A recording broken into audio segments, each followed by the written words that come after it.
Fala pessoal, beleza? Sejam todos bem-vindos a mais um AWS Podcast, focado em empresas desenvolvedoras de software. Meu nome é Gustavo Caldeira, eu tenho aqui ao meu lado a Carlinha mais uma vez, representando a Amazon. E aí, Carlinha, hoje a gente vai entrevistar uma pessoa super especial, que vem contar um pouquinho pra gente aí sobre sua jornada, histórias e desafios. Exatamente. Nosso convidado de hoje é o Cristiano Lincoln, que ele é CEO e co-founder da Tempest Security, que é a líder em cibersegurança no Brasil. Lincoln, seja muito bem-vindo. Obrigado, Carlinha. Obrigado, Gustavo. Prazer estar aqui. Obrigada. Bom, a primeira pergunta que a gente tem para você é muito relacionada à sua jornada, né? A gente sabe que você começou bem cedo, né? E imagino que você teve diversos desafios aí nesse processo, né? Então, a gente queria ouvir um pouquinho sobre o desafio que você considera aí o que foi mais determinante, enfim, alguma coisa que você acha que... Legal. Bom, acho que sempre o mais difícil é sair do zero, né? Então, a inércia deixa a gente parado ali, aquela força que precisa para sair do zero, ao meu ver, sempre é o mais difícil, seja sair do zero na fundação da empresa, ou seja sair do zero de um projeto, né? E no caso da fundação da empresa foi assim também, assim, eu já tinha uma bagagem, etc., meus outros dois co-founders também. A gente começou a empresa aplicando o que a gente sabia, né? Então, literalmente, a gente deu bootstrap na empresa, fazendo consultorias, usando o conhecimento que a gente já tinha. E aí, acho que o primeiro grande desafio foi a gente tentar sair dessa armadilha de ficar fazendo consultoria em cima do homem-hora e como é que a gente escala, como é que a gente cria um portfólio, como é que a gente vai para o mercado de forma mais ampla, porque naquele momento a empresa nasceu em Recife, né, em Pernambuco, onde você tem um excelente celeiro de formação tecnológica em ciência da computação, mas você tem pouco mercado, né? Poucas empresas, especialmente... Que vem para o Sudeste. Exatamente. Especialmente contratando o que a gente, né, fazia, cibersegurança, a gente teve que vir para o Sudeste, teve que vir para São Paulo, e foi aí, eu diria que o primeiro grande desafio foi conceber a empresa usando a expertise que a gente tinha, mas buscando um mercado que estava longe de onde a gente estava. E toda a adaptação que a gente teve que fazer para isso. E Lincoln, você falou aí da questão do celeiro lá da faculdade. Isso é 20 anos atrás, 22 anos atrás, né? 22 anos atrás. A gente começou em 2000, né? Então, começou ali como uma empresa incubada, numa incubadora de tecnologia da época, o César, que é uma entidade que faz a ponte entre a Universidade Federal de Pernambuco e o mercado, né? Falando de tecnologia. Então, a gente entrou ali como uma empresa incubada. E qual foi a diferença para os dias de hoje, assim? É parecido com o que hoje as startups enfrentam? Como é que foi vocês chegarem até lá? Chegarem até lá. Era bastante diferente naquela época, assim, são 22 anos, né? Então, o cenário tecnológico era outro. Então, naquela época, o Google não existia, ou pelo menos não era conhecido, né? A gente não tinha essa facilidade. Se você era uma startup e você queria começar o negócio, você não podia contratar a AWS e em 15 minutos, um dia, você está com o teu software no ar. Você tinha que comprar servidores, Solaris, Sun, Unix, esperar chegar no Brasil, montar os servidores, contratar um link internet, fazer um hosting inteiro para você conseguir estar na internet. Então, a barreira de entrada era muito maior pela falta de informação, né, assim, do que era internet, o que eram esses modelos de negócio, e o próprio requisito físico e tecnológico que você precisava ter para poder ter um negócio online, ter um business online. Então, era muito diferente. E você não tinha, obviamente, toda a experiência de modelos de negócio, né, iteração, etc., que hoje em dia qualquer startupeiro que começa já se beneficia, né, de 20 anos aí de mercado, fórmulas e etc. Eles ajudavam com o quê, se era tão embrionário? Eles traziam, primeiro, você tinha um aspecto financeiro ali, de financiamento. Eu era estudante, meus outros dois sócios também eram estudantes, então a gente não tinha como bancar o negócio, contratar pessoas, etc. Então entravam com o lado financeiro. Entravam também com mentoria de negócios, né? Assim, nós éramos técnicos, não tinha essa informação. E no começo também eles faziam o lado comercial, de ir dar mercado, clientes, etc. E aí com pouco tempo, com menos de um ano, a gente viu que a gente teria que assumir isso para de fato conseguir ter tração.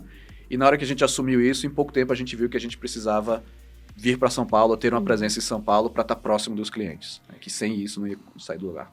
Legal. E essa mudança, né, de Recife para São Paulo, imagino que você teve aí alguns desafios, né?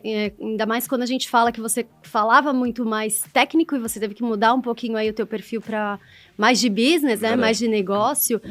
Como que você se preparou, né? Teve alguma preparação ou não? Foi com a cara e coragem? Eu lembro bem dessa época e era exatamente essa tensão que você está colocando, Carlinha, que era... eu era um excelente técnico e eu ia fazer algo que eu nunca tinha feito antes, o lado business, negócios, etc. E, pô, será que eu sei fazer isso? Será que eu sou bom nisso? Etc. E eu vou confessar que o lado preparação, estudo, formação veio depois. No começo foi meio cara e coragem mesmo. Todo bom empreendedor. Exatamente, meio puxado pela necessidade ali. E a gente aprendeu com a fricção com o mercado. Eu falo isso sempre, assim, quando eu falo de trajetória. Nada substitui a fricção com o mercado, dar a cara a tapa, falar com o seu cliente, escutar o feedback, escutar a crítica e, de alguma forma, retroalimentar isso dentro do negócio, assim. Isso aí foi o que fez diferença pra gente. Assim, primeiro, enfim, a decisão de vir, né, que é um risco sempre, inclusive pessoal, etc. Fui eu que me mudei pra cá na época, meus outros 2 sócios continuaram lá. E a partir daí a gente começou a trabalhar o mercado, ia em cliente, explicava o que a gente fazia. Nesse ponto, a minha bagagem técnica, minha experiência técnica foi muito importante, porque eu conseguia falar com propriedade sobre qualquer ângulo que aparecesse ali com o cliente. Então isso passava confiança, passava credibilidade. A gente começou a fechar os primeiros negócios.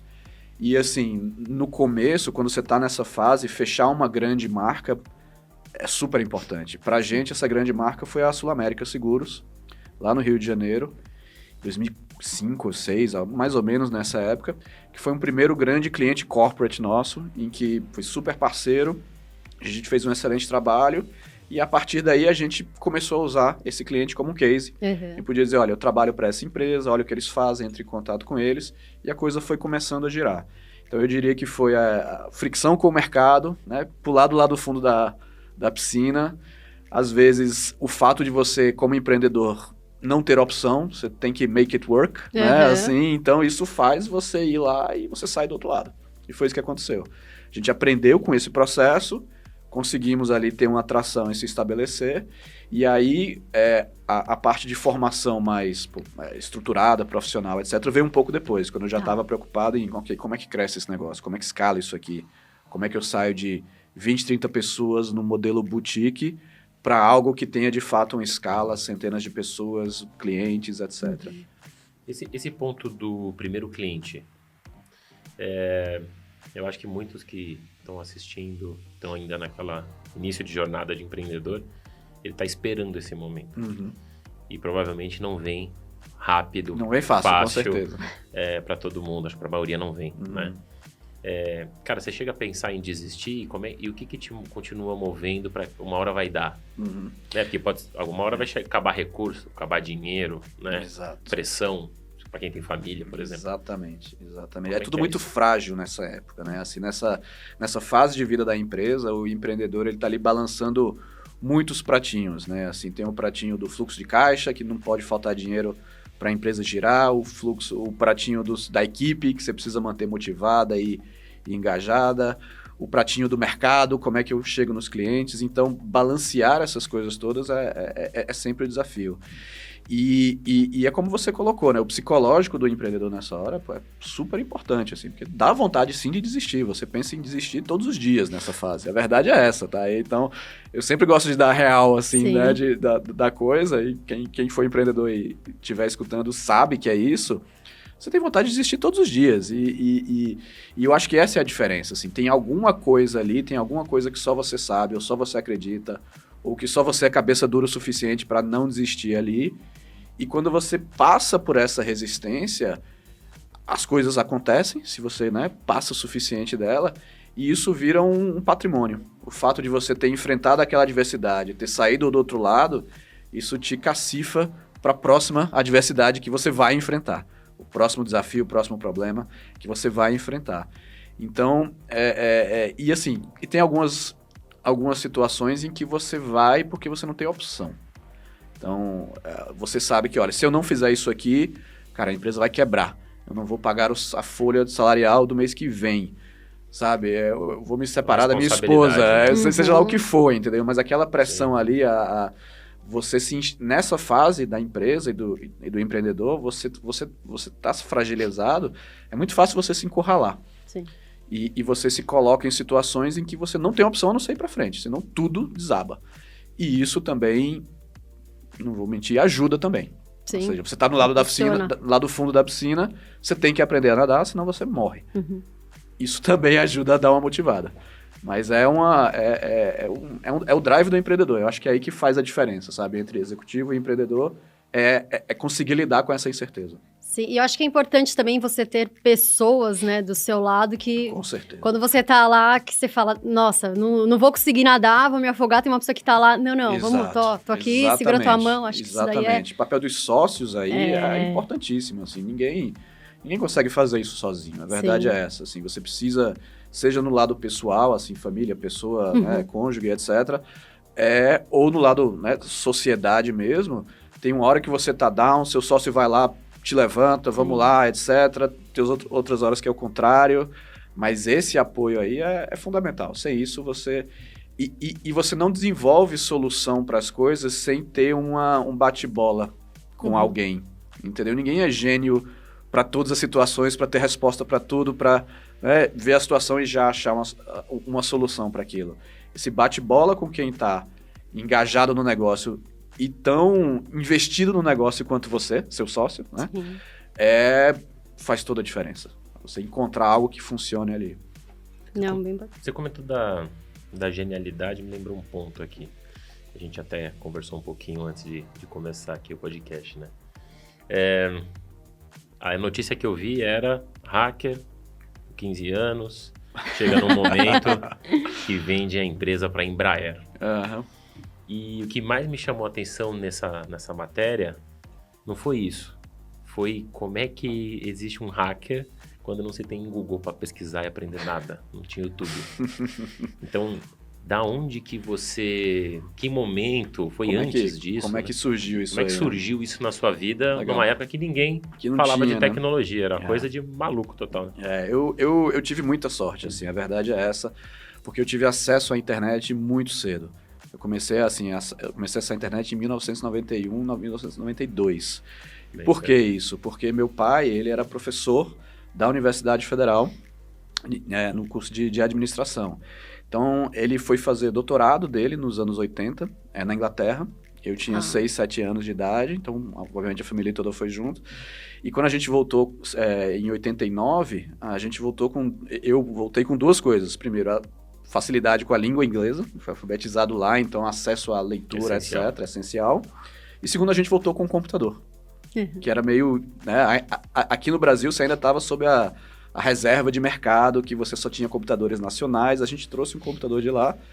Pô, eu, garoto, nerd, um computador em casa, aí eu, obviamente, pirei naquilo ali, etc., E depois eu tive a minha segunda sorte, privilégio, na prática foi o que foi, que era o fato de meu pai ser um professor da Universidade Federal e naquela época não tinha internet comercial no Brasil. Toda a internet era através das universidades, a RNP, né, a Rede Nacional de Pesquisa.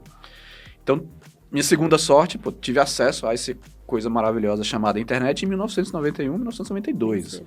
E, obviamente, era uma outra coisa, né? Era texto, terminal, VT100, era um outro mundo, mas foi o comecinho da coisa. Eu lembro que eu ia, final de semana, meu pai ia lá trabalhar e tal, e aí eu ia com ele ficava na sala dele trabalhando, e eu ficava ali nos terminais da universidade, baixando arquivo, lendo RFC da internet, enfim, nerdando, né? Assim.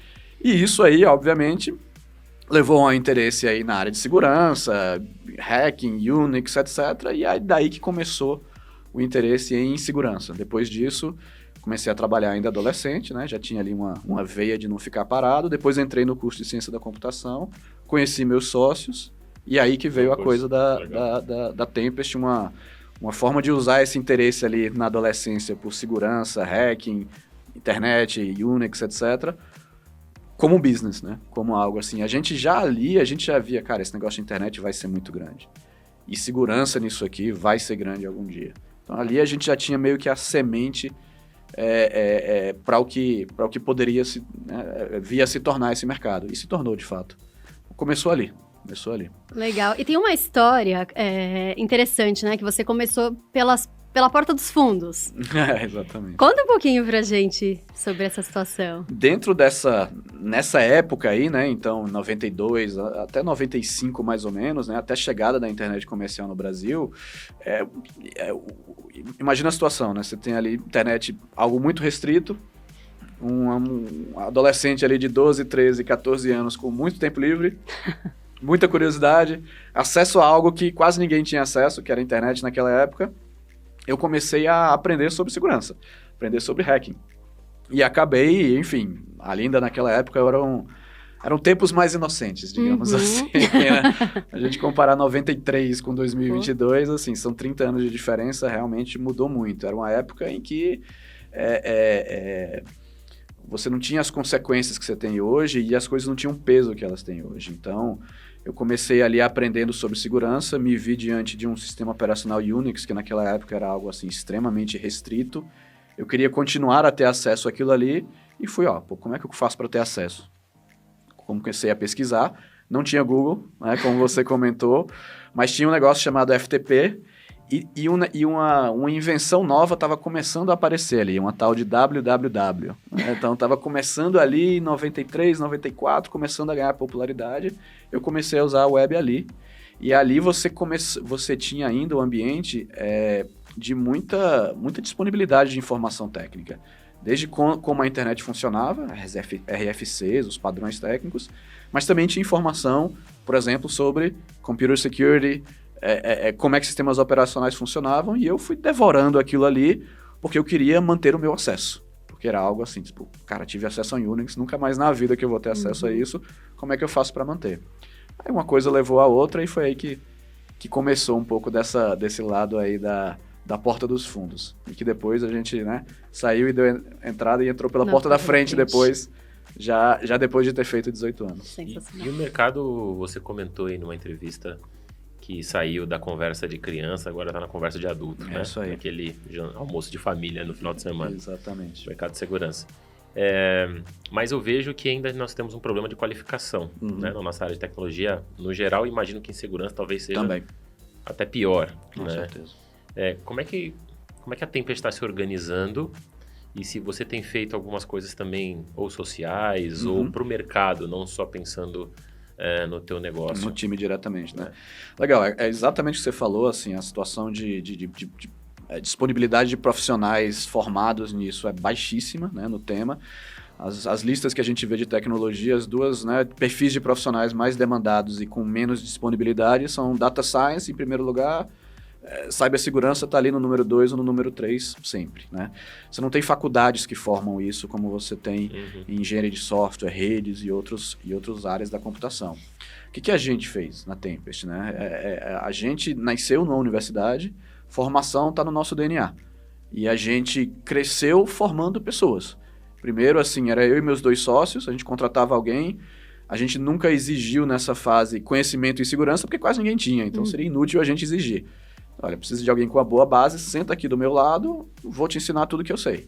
Os primeiros hirings foram assim, então a gente desenvolveu uma cultura meio nativa, digamos assim, de formação. Isso segurou o nosso crescimento durante muito tempo. A coisa de uns 4, 5 anos atrás, a gente sentiu necessidade de formalizar e estruturar isso. Então, hoje, a gente tem na empresa uma área de Academy, Research e Publishing. Então, formação interna, e agora externa também, a gente vai começar, pesquisa e publicação. Então, formação hoje em dia é um tema bem estruturado na Tempest e ao meu ver, a única forma de lidar com a escassez de profissionais de um lado e a demanda por crescimento que a gente tem do outro lado. Como é que isso aparece? Aparece desde a base, então a gente tem um programa de estágio que tem 2 turmas por ano, 4.000 candidatos por turma, para 30 vagas. Então, a barra altíssima e a gente vai formando esse corpo de... Em parceria ou vocês que desenvolveram? A gente que desenvolveu, a gente montou uma metodologia de filtragem, né? Então, de 4.000 para 40 vagas, um percentil, top percentil. Então, é mais disputado que a FUVEST. Então, a gente fez uma forma de filtrar esses candidatos até a seleção. É estágio mesmo, não é aquela coisa de... Pega o cara e coloca para fazer trabalho remunerado. Então, tem um aspecto de aprendizado, de formação... Tem um mini currículo que precisa ser trabalhado, etc. E depois a gente contrata a maioria das pessoas que entram nesse programa de estágio. Então, isso é na base da pirâmide. Além disso, a gente tem todo um programa de incentivo interno para treinamento e para publicação. Publicação em evento, publicação em blog post, publicações acadêmicas, pesquisa de forma geral. Porque a gente... bons técnicos querem trabalhar com bons técnicos, né? Assim, nada motiva mais um bom engenheiro do que ele olhar para o lado e ver um cara melhor do que ele do lado, que ele vai poder aprender, se espelhar, etc. Então, a gente trabalha a base, mas a gente trabalha o topo da pirâmide também em termos de ter aqueles profissionais que são referência no que fazem, que pesquisam, que ditam, digamos assim, a forma como o mercado enxerga as coisas. A gente tem um balanço dos dois. E é isso que faz a coisa funcionar. Assim, olhando para o mercado de forma mais ampla, a gente está pegando essa experiência interna de formação nossa, a gente está levando para fora agora. Então, a gente está montando um programa de parceria com universidades para a gente pegar a nossa metodologia e os nossos casos, os nossos dados. A gente tem muita coisa importante para aprendizado dentro da Tempest. A gente está empacotando isso e a gente está levando isso para as universidades. Olha os casos que a gente lida. Como é que você poderia aprender com isso aqui? Olha essa massa de dados aqui. O que você consegue extrair dela? Então, a gente tem um programa de outreach que começou agora em 2021, em que a gente está montando uma rede de universidades, em que a gente vai capacitar professores dentro do tema de segurança, trazer pessoas do nosso time para darem aulas também, e, obviamente, manter um link com os alunos e uma comunidade. O ecossistema todo. Exatamente. E, é claro, a gente fomenta o ecossistema e, obviamente, a gente quer ter os melhores candidatos querendo trabalhar na Tempest, né? Claro. Então, a gente também tem essa... E vira referência. E vira referência. Então, o profissional que foi formado assim, daqui a 3 anos, ele fala da Tempest e tal. Então, tem que trazer o tema da formação para o centro. Assim. Eu acho que uma empresa de tecnologia que não tem uma visão sobre formação do seu time... Tá a perigo, tá fadada. Porque senão você entra numa concorrência de mercado por profissionais que ganha quem tem o bolso mais fundo, e isso varia com os ciclos de mercado, né? Tem uma hora que o mercado de VC tá cheio de dinheiro, tem um monte de startup com dinheiro e pagam, né? Distorcem o mercado, tem horas que o mercado tá na baixa e que não. A gente tá há 22 anos no mercado, então a gente já viu todas as altas e baixas que você imaginar. A constante que dá sustentabilidade é formação. Foi isso que a gente aprendeu. E a pandemia, eu acho que trouxe um negócio muito positivo, porque as pessoas começaram a olhar um pouco mais para a segurança, né? As empresas, principalmente. Certamente. Tivemos vários casos que saíram midiáticos, né? Que impactaram bastante. Acho que isso trouxe um pouquinho de consciência. Sim. E deve ter trazido um desafio grande, porque agora é normal empresas de fora contratarem profissionais daqui. Exatamente. A gente estava falando do gap que já existe, e aí o cara vai ganhar em dólar, o cara vai ganhar em euro. Exatamente. Como é que vocês estão superando esse desafio? E aí, talvez um terceiro ponto também na pergunta é como vocês já são uma empresa global, né? Vocês têm uma presença forte ali na Europa. Como é que é o nível de maturidade? Como é que vocês transitam esses dois mundos? Né? Legal. Exatamente o que você comentou, né? O demanda um problema seríssimo e a questão da concorrência da mão de obra, que com a pandemia você não tem mais fronteiras, né? Então, assim, a gente já tinha um modelo de trabalho remoto, mas, assim, culturalmente o trabalho remoto virou o default, o padrão, hoje em dia. Então, isso aí meio que deu uma planificada no mercado. O profissional que está aqui, ele pode se candidatar a uma vaga lá fora, né, em condições de igualdade, e isso, obviamente, a gente não tem como, nenhuma empresa brasileira, ou quase nenhuma empresa brasileira, tem como concorrer com o salário em dólar. A verdade é essa. Então, o que a gente fez? Assim, então, sim, perdemos alguns profissionais para esse tipo de situação.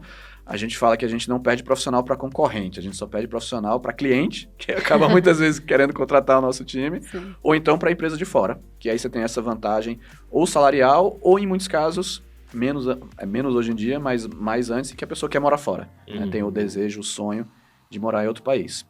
Como é que a gente faz? Primeiro, isso também, toda crise também é uma oportunidade, né? Então, a gente também mudou as nossas práticas de contratação. A gente tinha trabalho remoto, mas tinha uma concentração grande em Recife, São Paulo e Londres. Depois da pandemia, eu tenho gente em Goiás, na Grécia, no Canadá, na Inglaterra, no Rio Grande do Sul, no Amazonas, no Piauí, todo lugar. contrato agora, assim como as empresas de fora vêm aqui no Brasil buscando, eu estou saindo dos grandes centros aqui do Brasil e buscando talentos em outros lugares. Qual é a vantagem que a gente leva versus uma empresa estrangeira que quer né, aplicar a mesma estratégia? Aquele trabalho de base, de formação, de conexão com as comunidades, etc., de ser uma referência, a gente sabe achar essas pessoas. Então, o cara do Goiás, do Rio Grande do Sul, etc., em muitos casos, talvez a empresa estrangeira, uma Amazon querendo contratar, por exemplo, ela não vai achar essa pessoa. Ela vai achar, né, quem está mais aqui visível em São Paulo, no mercado, no LinkedIn, aquela coisa. Então, a gente também ganhou uma piscina nova para pescar. Digamos, um lago novo para pescar. Né? E a gente, obviamente, precisa saber achar essas pessoas, precisa saber reconhecer essas pessoas.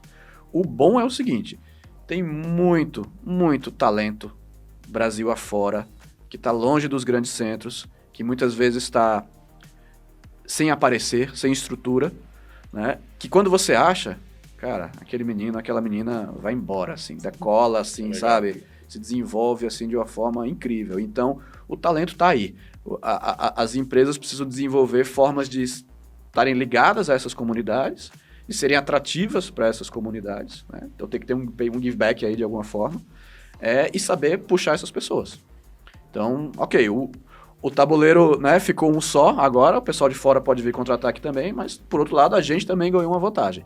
Então, a gente tem trabalhado dessa forma.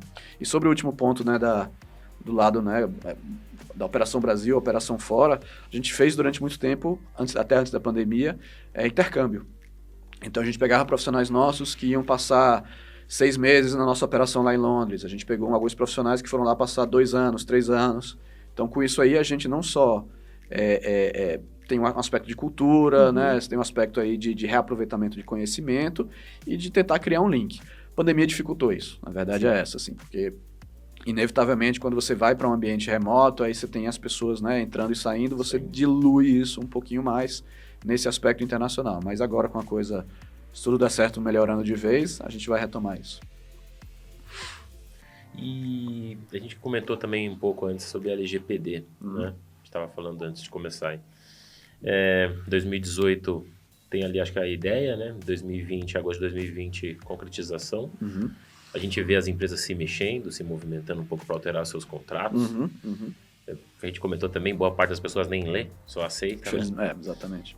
Como é que você está vendo esse movimento? Já é uma coisa, bem parecida com o GDPR lá dos Estados Unidos, eles estão mais avançados, a gente está mais avançado. E como é que vocês trabalham isso, sendo que não é só segurança? Tem uma questão jurídica envolvida nesse tema. Exato. É um excelente ponto. Assim, a LGPD, ela é, de certa forma, um marco, um divisor de águas no mercado, porque é a primeira vez que você tem uma legislação de aspecto de âmbito nacional, né, que fala sobre o que são direitos dos usuários, das pessoas físicas sobre seus dados e o que são obrigações das empresas no trato, na coleta e no processamento desses dados. Então, ela tem um antes e o depois da LGPD. Ela foi inspirada na GDPR, é muito, muito semelhante com a GDPR, né? O Brasil tem essa prática de seguir aí, né, linhas regulatórias da Europa e dos Estados Unidos. Então, nesse caso, o modelo foi europeu, foi a GDPR. E o que a gente tem visto, né, desde que ela entrou no ar? Inicialmente, uma movimentação grande do ponto de vista mais do lado jurídico, né, porque a LGPD ela diz que as empresas precisam ser muito claras com os seus usuários sobre que informações elas estão coletando, o que elas vão fazer com aquelas informações, para que elas vão fazer, onde é que elas vão ser armazenadas, e também as empresas se obrigam a proteger aquelas informações. Então, quando você olha para esse escopo de responsabilidades, boa parte da movimentação, o começo da movimentação do mercado, foi no sentido de deixar claro os termos de uso, o contrato que você tem com o usuário. Então, a gente viu aí, né, um monte de empresas pedindo para aceitar termos de uso, né, definindo regras em relação a isso. Boa parte do agito no mercado nos últimos 2 anos tem a ver com as empresas se adequando do ponto de vista jurídico, para diminuir liability jurídico, contratual, etc. Agora, a gente começa a ver o que eu imagino que seja a segunda fase disso, que é, ok, agora eu já tenho um compromisso com o meu usuário sobre como eu uso a informação, tá muito claro o que eu posso ou não posso fazer com aquela informação, Agora, como é que eu protejo essa informação de forma estruturada e sustentável, etc. Então, aí você começa a ver as empresas, depois de terem arrumado a casa do ponto de vista contratual, começando a investir em proteger os dados, especialmente os dados das pessoas físicas. E aí que a Tempest entra mais. Então, contratando serviços, soluções, tecnologias para subir a régua, né, para proteger esses dados. Então, para a LGPD, a gente toca mais, Tempest toca mais no lado tecnológico, menos no lado jurídico. A gente trabalha com vários, né, escritórios jurídicos que têm especialização nisso, a gente costuma indicá-los quando você tem esse lado, e a gente foca mais na proteção dos dados em si. Legal. Bacana. Mudando um pouquinho, né, de assunto, mas seguindo aí o fato da Tempest ser uma empresa bem inovadora, eu vi que a Tempest, ela patrocina, né, tá patrocinando um longa-metragem, Open Revolution, no qual você tem aí uma participação. Conta pra gente um pouquinho o que é, né, o Open Revolution, qual que é a mensagem que você compartilha. Legal, o Open Revolution foi um projeto, assim, que a gente achou super bacana, que é um documentário que fala um pouco sobre as transformações que a gente está vivendo nesse ambiente digital, né? E aí, uma das grandes transformações tem a ver com o sistema financeiro, né? E tudo que está acontecendo do ponto de vista de pagamentos instantâneos como o Pix, com o Open Banking, né? Ou seja, compartilhamento de informações entre bancos, digamos assim, você ter possibilidade de desempacotar serviços financeiros, né? Eu não preciso contratar tudo do banco onde eu tenho a conta, porque só o banco onde eu tenho a conta me conhece. Não. Agora eu posso pegar a informação do meu patrimônio, da minha renda, espalhar essa informação no mercado, em várias instituições financeiras, e ter acesso a todo tipo de produto financeiro, independente de onde ele venha. Essa é a promessa, né, do Open Banking. E claro que você tem um aspecto de segurança fortíssimo nisso tudo, né? Então, a gente estava falando sobre LGPD e dados, começa aí, né? Estou pegando meus dados financeiros, super sensíveis, está sendo circulado entre bancos. Como é que isso é feito? Como é que esses dados são protegidos? Como é que a gente evita fraude? Então, o Open Revolution, o documentário, ele trata disso tudo, né? Tem uma participação aí muito grande e bacana do nosso CTO, o João Paulo Lins, né? Mais conhecido no mercado como Petucci, que fala bastante sobre isso, tem vários insights legais. Acho que foi um projeto que a gente se identificou muito, a gente participou dessa transformação no mercado desde o começo, né? Então, a gente fez projetos de segurança pioneiros nos primeiros bancos digitais aqui do Brasil, primeiros bancos que foram pegaram o desafio de abrir uma conta corrente, né, sem você nunca ir numa agência, é um desafio do ponto de vista de segurança, né? Como é que eu provo que é a Carlinha que está abrindo essa conta e não um fraudador, né, que pegou os documentos dela e eu não vou na agência, eu não estou vendo a Carla ali né, para abrir a conta. Então, são os desafios que em 22 todo banco digital tem. Em 2017, quando a gente começou isso com um banco específico, que foi o primeiro, eram desafios não resolvidos, né? E aí entra o caráter da inovação. Sim. A gente na Tempest, a gente sempre gostou de sair da nossa zona de conforto, né? Assim, eu acredito que tem que dar aquela empurrada a mais para descobrir um terreno novo. Então, a gente sempre gostou de trabalhar nas fronteiras. Sempre gostou de pegar desafio novo, aplicar o que a gente tinha dentro de um terreno novo. E bancos digitais foram assim, Open Banking foi assim, e o Open Revolution, ele meio que conta um pouco dessa história, eu acho, de um jeito muito, muito bacana.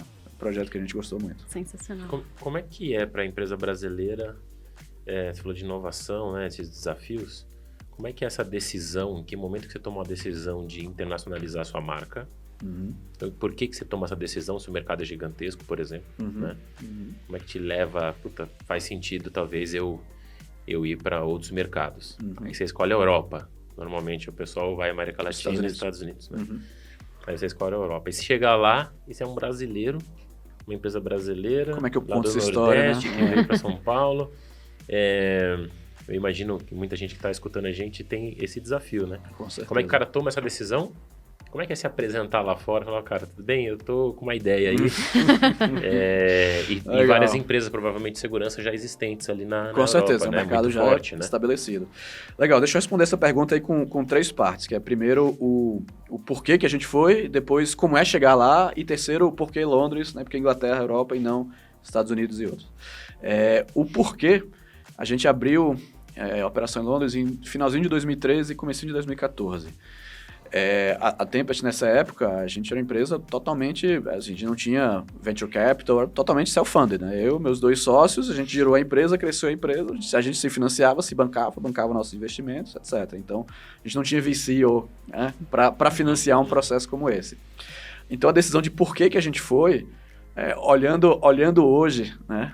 E com um pouco mais de experiência, depois de ter feito alguns cursos, etc. Assim, ali foi bem decisão de empreendedor raçudo, mas com pouca... Mais uma vez. Exatamente. Mais uma vez, se jogar no lado fundo da piscina. Mas isso veio de quê? A gente sabia que, do ponto de vista de expertise técnico, a gente não devia nada para ninguém. Que o que a gente sabia fazer e fazer aqui no Brasil era de nível mundial. Isso aí a gente sabia porque, a gente tinha muita confiança na nossa expertise. E o setor bancário que te ajuda muito ali. O setor bancário aqui tem alguns problemas, né, super complexos para padrões mundiais, inclusive. Daqui a pouco eu toco nisso, porque foi isso que ajudou a gente a ganhar atração lá. Mas a decisão de porquê foi bater no peito assim e dizer, a gente acha que a gente consegue jogar na Champions League. Vamos tentar? Bora. Então, fomos. Foi literalmente meio que assim, tá?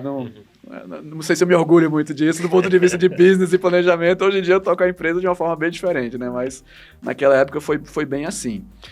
A gente achava que dava, aí obviamente, né?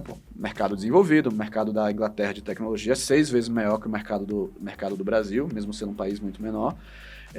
E a gente achava que a gente ia conseguir executar lá, vender lá, executar a partir do Brasil, ganhar em Libra, mundo maravilhoso. Esse foi o nível do pensamento ali naquela época, a gente se jogou no desafio. E aí chega a situação de, tô aqui, né? Fomos lá, abrimos, contratamos, etc. Começamos a girar o mercado. Eu lembro que nessa época eu ia 4, 5 vezes por ano para a Inglaterra, porque o empreendedor tem que ter aquela fricção com o mercado que a gente estava falando. Né? Na fricção com o mercado é que você aprende. Então, eu precisava aprender como é que aquele mercado funcionava para poder mudar o que a gente precisava mudar para poder se adequar a isso. Então, eu ia muito lá nessa época. E o nosso primeiro cliente na Inglaterra foi a The Economist, a revista, que é uma puta marca, né? Assim, né? Blue chip, etc, etc. E a história de como a gente conheceu ela é meio estranha, assim, mas mostra bem, assim, um pouco da história. A gente estava num evento, né? A gente patrocinou ali um evento comercial, normal, etc., em que você tinha um pedaço do evento em que era meio speed dating, sabe? Aquela coisa, você está sentado, aí vem um cliente potencial, senta ali, você faz um pitch, rotaciona, vem outra pessoa, etc. E aí, um dos nossos slots faltou. Um dos clientes que ia entrar lá, faltou. Então, a gente ficou ali, 20 minutos parado, sentado ali na nossa mesa, só esperando.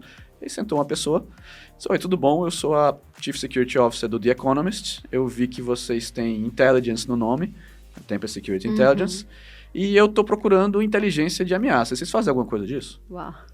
E, assim... É agora. É o destino, né? Agora, exatamente, né? O empreendedor, na hora dessa, pum, é agora.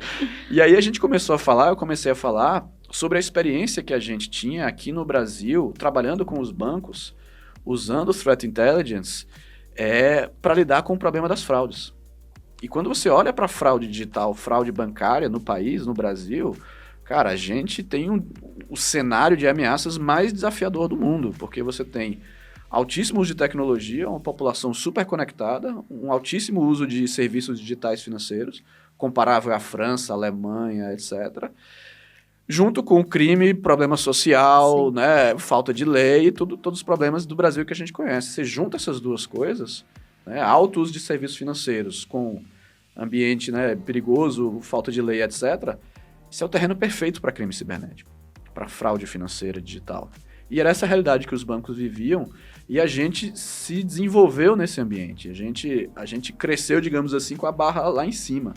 Né? E você vê isso nas menores coisas. Estados Unidos, você vai nos Estados Unidos, o cartão, até pouco tempo atrás, os cartões não tinham chip. Era cartão de tarjeta. Né? De 4, 5 anos para cá é que você tem começando a ter mais cartão com chip. Por quê? Porque lá você não tem o nível de crime que você tem aqui. No Brasil, você tem cartão com chip há 20 anos, porque senão a fraude era enorme.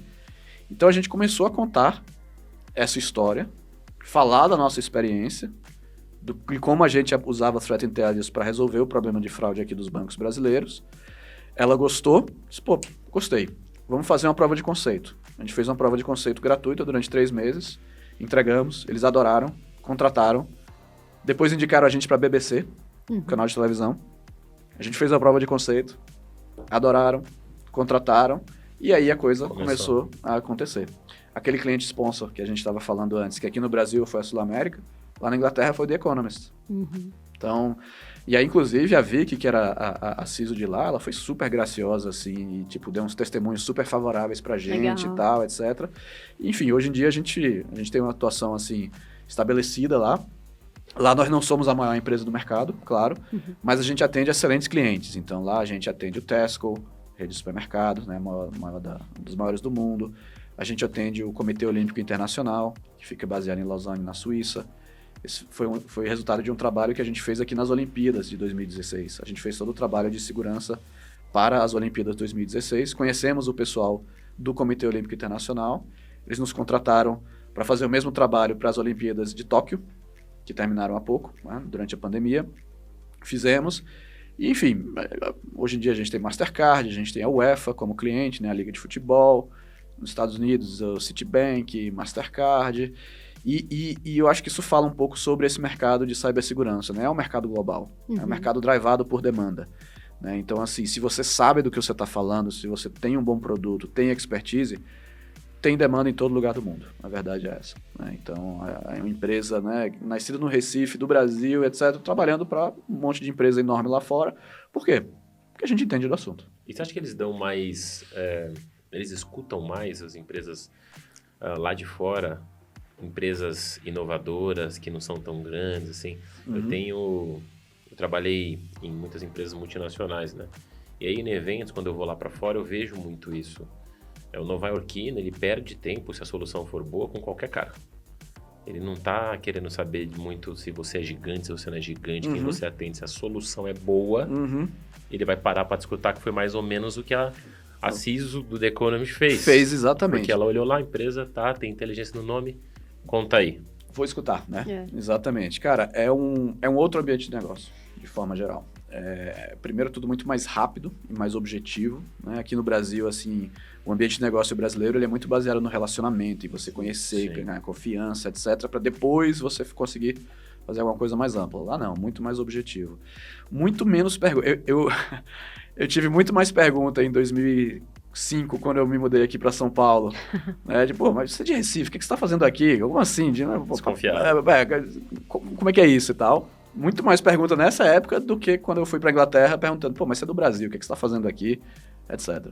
Por quê? Porque é um ambiente de negócios mais cosmopolita, mais sofisticado e que tem, né, assim, é mais aberto a soluções realmente inovadoras. Isso não quer dizer, assim, é também um ambiente extremamente competitivo. Então, se você não tiver uma boa história, um bom gancho, um bom diferencial, você não vai aparecer. Eles estão mais focados no negócio mesmo, específico. Exato. Sem perder tempo. Exatamente.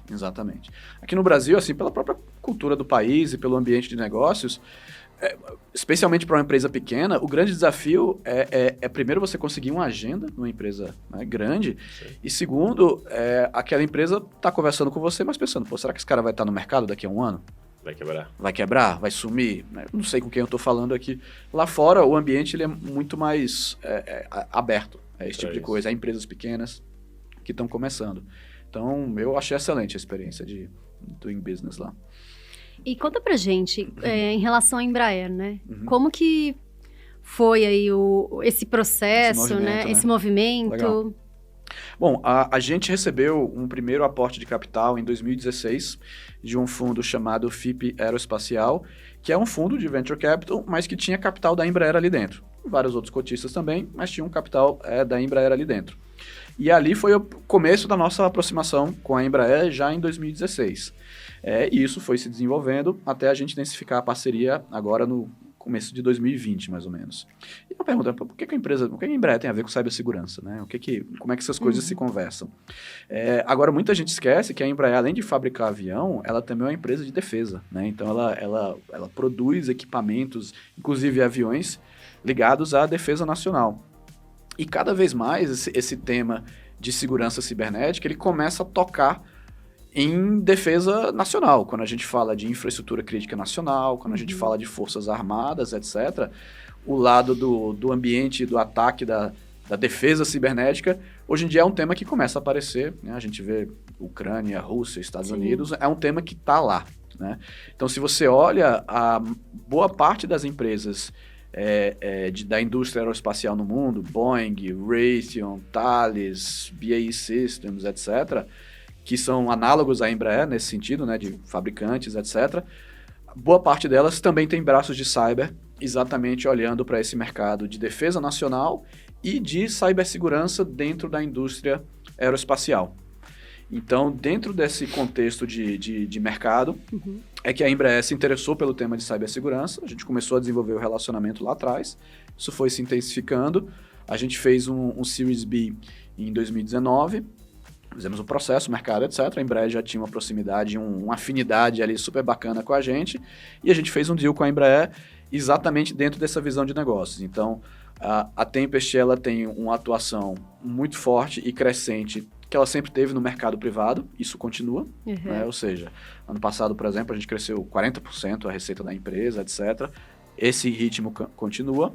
E com a parceria com a Embraer, ela abre para a gente 2 novos mercados que a gente está ativamente trabalhando, que é o mercado de defesa, tanto aqui no Brasil quanto fora do Brasil, e aí entra aquela coisa internacional, né? Ou seja, vender soluções de defesa cibernética, posso vender para o Brasil, posso vender para a Austrália, posso vender para Singapura, posso vender para Oriente Médio, enfim. E, então, defesa, um mercado novo, e um outro potencial mercado novo é a integração de cibersegurança a produtos da indústria aeroespacial, a aviões, a sistemas de radares, sistemas de controle de tráfego aéreo. Então, por exemplo, tem um movimento super bacana da Embraer em relação à criação de mobilidade aérea urbana. Né, os tais carros voadores, né, que eles odeiam que chamam de carros voadores. Né? O eVTOL, exatamente. Se chamar de carro voador, enfim, não pega bem com os engenheiros. O eVTOL, né, que decola verticalmente, etc, etc. Isso é uma área nova dentro da indústria aeroespacial, um mercado potencial enorme. A Embraer acabou de criar uma subsidiária na Bolsa de Nova York chamada Eve, focada nisso. É um mercado novo e é um mercado extremamente tecnológico. Você tem que ter uma malha de controle de tráfego aéreo urbano, que são sinais, são sistemas, etc. E olha a criticidade disso, né? A gente está falando de avião, a gente está falando de coisas voando em cima da cidade. Está só começando. Está só começando, cara. Exatamente. Tudo isso é tecnologia, tudo isso é digital. Então, essa área da indústria aeroespacial, ela tem um terreno enorme quando a gente fala de cibersegurança e que é pouco explorado ainda. Assim, não, porque naturalmente os ciclos de evolução ali são muito mais longos. Então esse foi o racional da gente com a Embraer. A gente está fazendo um ano e 3 meses agora da parceria. Tá super bacana, porque assim, a gente montou um modelo em que a gente, né, retém a nossa independência, marca, time, cultura, etc. A gente está operando da mesma forma, basicamente. Só que agora a gente está explorando mercados novos e contando aí com uma série de benefícios, de vantagens de estar bem próximo da Embraer. Como é que você se preparou, Lincoln, para essa reunião? Como é que é a preparação para uma reunião com a Embraer? Como é que o empresário... porque não tem curso para isso, né? Não tem curso para isso. Como é que você se preparou para isso? Olha, eu acho que numa situação dessa, né, você tem que ter uma clareza muito grande da sua estratégia, né? Ou seja, o que você quer, onde é que você quer chegar, como é que você vai crescer, né? Como que você vai fazer isso. Então, assim, você precisa ter essa clareza de para onde você enxerga o seu negócio indo e como que ele pode chegar lá. Porque sem isso fica uma conversa muito de curto prazo e você está falando de uma parceria dessa, você tem que ter um aspecto de estratégia, você está falando de horizonte de anos, né? Então, é um outro jogo. Então, acho que tem que ter a clareza da sua estratégia muito grande. Segundo, se você entra numa conversa societária, né, seja para levantar capital, seja para uma fusão, seja lá para o que for, você como sócio e empreendedor tem que saber muito bem o que você quer, né, porque no final das contas, o CNPJ vira pessoa física, né, vira um conjunto de cabeças que está tomando decisões drivadas por incentivos. Então você tem que saber com muita clareza o que é que você quer como empresário, como acionista, como sócio. O que é mais importante para mim? Eu topo, de repente, assumir mais risco para um payback maior lá no futuro, ou não, eu estou numa situação que eu preciso ser mais conservador agora. esse tipo de preferência vai determinar que caminhos de negociação você pode ter. E você joga esse jogo de igual para igual? Eu acho que tem que, você tá numa mesa, você tá sempre de igual para igual. Não pode entrar numa conversa, exatamente, chegar lá, cabeça, né, nariz levantado e tal. Você tem que saber por que você tá ali. E você não tá ali à toa. Entendeu? Assim, você tem... a autoconfiança tem que estar boa. Sim. Tem que estar trabalhada. Tem que estar trabalhada, né? Assim, você entrar numa mesa de negociação sem saber por que você tá ali e sem ter a certeza de que você merece e deveria estar ali... Você se apequena. Você se apequena e você se coloca numa situação. Então, volta muito para a questão da psicologia do empreendedor e o que está na cabeça ali da pessoa, de como ela se coloca. Tem que saber o que quer, tem que saber onde quer chegar, a estratégia para isso, e tem que entrar numa conversa dessa, assim, sabendo que você merece estar na conversa. E um outro ponto muito importante, assim, que eu acho que é uma constante, assim, na Tempest, a gente tem muito orgulho disso, que é de integridade. Você tem que, ser honesto, falar a verdade, não enrolar e não mentir. Tem um efeito interessante, assim, dessa coisa de você ter integridade nos negócios, que é um efeito meio de juros compostos. Sabe, 1% ao ano, 1% ao mês e tal, 5 anos depois, aquilo que está 90%, 150%. Ele tem um efeito meio exponencial, assimétrico, quando você leva com o tempo. Então, o fato de, quando a gente era pequeno, né, pouco conhecido, na nossa rota de crescimento, o fato de, a gente tratar bem o time... Foi dando casca, né? Exato. A gente nunca teve um processo trabalhista, não tem um player no mercado que saia falando mal da gente, que foi sacaneada, etc. Se você demonstra integridade ao longo do tempo, isso cria um patrimônio que é um capital seu, que você usa, você gasta esse capital quando você quer. Se eu quiser montar um negócio novo com alguém hoje, eu vou me utilizar desse meu patrimônio de credibilidade, de que, cara, assim, não tem ninguém no mercado que vai falar o que eu sacaneei, que eu fui desonesto, etc. Tal. Isso já me posiciona com outro diferencial numa hora dessa, entendeu? Então, eu acho que você tem que saber onde quer chegar, ter clareza do que você quer, né, como sócio, entrar de cabeça erguida e tratar todo mundo assim de forma honesta, profissional e íntegra, né, com muita clareza, sem subterfúgio e etc. Porque você vai ter que trabalhar com essas pessoas depois. Né? Então, se você estressa demais na mesa de negociação, usa técnica que isso será lembrado algum Isso momento. vai ser lembrado, você precisa desenvolver um trabalho, você está querendo construir alguma coisa junto com o outro lado. Sim. Então tem que ser uma visão de somar. Claro que é uma negociação, né? Mas no final das contas, tem que ser uma visão de somar. Você até acabou respondendo, e a gente está caminhando aqui para o final, né? Eu ia te fazer 2 pedidos. Primeiro, comentar um pouquinho sobre, não sei se você lê bastante ou não, você escuta podcast. Hoje tem várias fontes aí de informações. Você deixar, cara, um podcast, livro, pessoas que te inspiraram, né, durante essa tua trajetória. Legal. Seja pessoal ou profissional. E deixar um recado final. Você acabou fazendo isso um pouco na sua resposta anterior, né, como a sua visão do que é ser um empreendedor. Você vem comentando um pouco sobre isso. E deixar um recado final pro pessoal que está te escutando, está lá atrás, está montando a empresa, está dentro da faculdade, está recebendo investimento inicial, está pensando em sair para fora do país. Né? Legal. Bom, em termos de indicação, eu vou tentar sair aqui um pouquinho do lugar comum. Eu gosto muito de ler, gosto muito de literatura, então ao invés de indicar um livro de negócio, vou indicar 1 ou 2 livros de ficção, ficção científica, inclusive, porque eu sempre gostei muito da área e, assim, tem alguns livros que anteciparam tendências, eu acho, há muito tempo.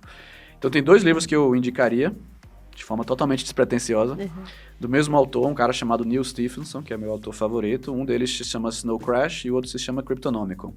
Cryptonomicon fala de dinheiro digital, que é algo que é realidade nossa agora com criptomoedas, né, CBDCs aí, moeda digital de bancos centrais, PIX. Ele fala desse mundo, só que ele escreveu em 91 o livro, né, mas antecipou ali a coisa.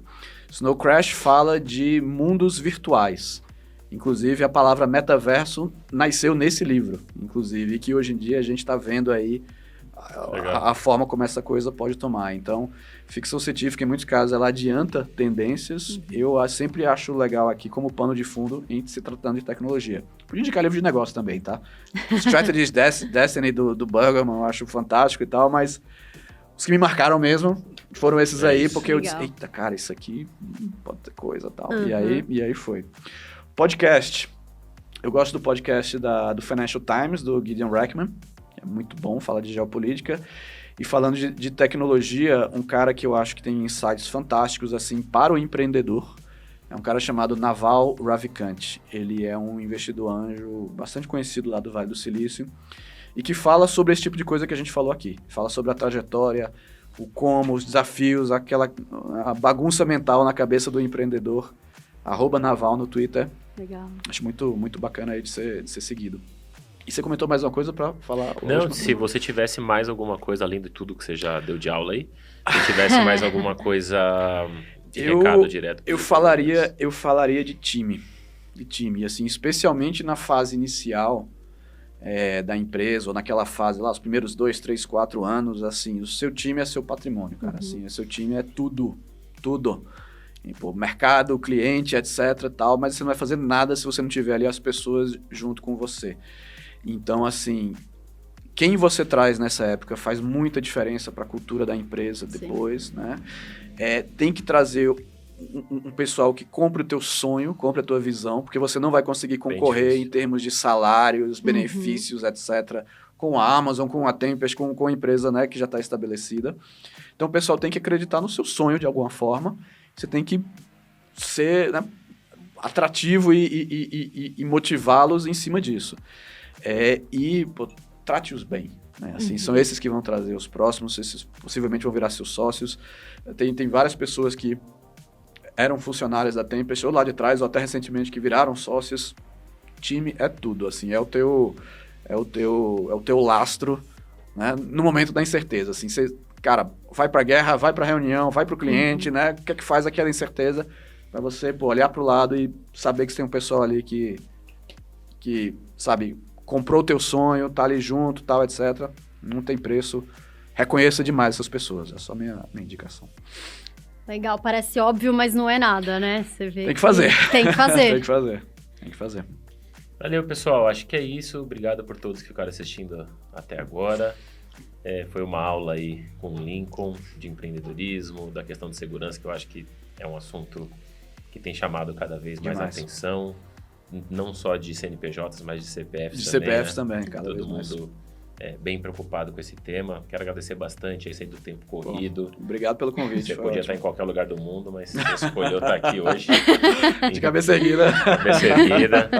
Então, eu queria te agradecer aí pela presença. Excelente. Obrigado demais pelo convite. Foi um prazer. Contem comigo. Obrigada. Valeu, obrigado.